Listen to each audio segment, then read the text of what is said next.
नमस्ते, मेरा नाम डॉक्टर प्रांजल पांडे है और मैं कंसल्टेंट न्यूरोसर्जन हूँ। जितने भी पेशेंट का अभी तक मैंने स्पाइन ऑपरेट किया है, उन सभी लोगों ने एक बात तो किसी न किसी मौके पर ज़रूर पूछी है और वो ये है कि सर, क्या स्पाइन की सर्जरी सेफ है?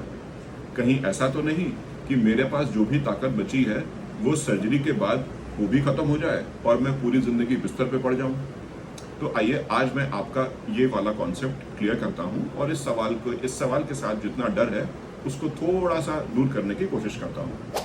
देखिए, जैसे जैसे समय बीतता गया है वैसे वैसे स्पाइन की सर्जरीज पहले के मुकाबले काफ़ी सेफ हो गई हैं।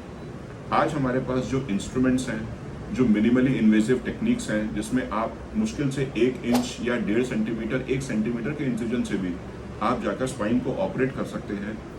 आपका विजुअलाइजेशन पहले से बेटर हो गया है क्योंकि अब सर्जन सिर्फ अपनी आंख पर नहीं बल्कि आंख को वो एक बहुत मैग्नीफाइड व्यू देता है, मतलब चाहे वो एंडोस्कोप से हो या फिर वो हो माइक्रोस्कोप से। तो जब हमारा व्यू बहुत क्लियर होता है, एनाटॉमी क्लियर होती है, पेशेंट की पोजिशनिंग ठीक होती है। अभी तो टेबल्स भी ऐसी आ गई हैं जो हमको एक ऐसी परफेक्ट पोजिशन बनाने में हेल्प करती हैं जिससे पेशेंट की एनाटॉमी, स्पाइन और नर्व्स को चारों ओर नेविगेट करने में दिक्कत नहीं होती।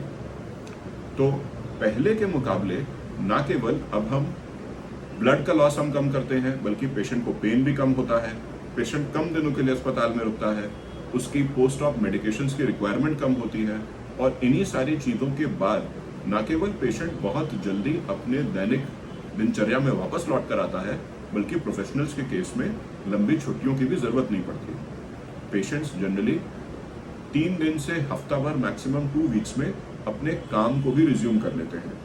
तो पहले के मुकाबले स्पाइन सर्जरीज न केवल काफ़ी सेफ हैं बल्कि इफेक्टिव भी हैं। तो ऐसा कोई कारण नहीं कि अगर आपको स्पाइन की सर्जरी की ज़रूरत है तो आप डर कर इस सर्जरी से दूर भागें। ध्यान रखें, टारगेट ना ही ये है कि सर्जरी करना है, ना ही टारगेट ये है कि सर्जरी नहीं करना है।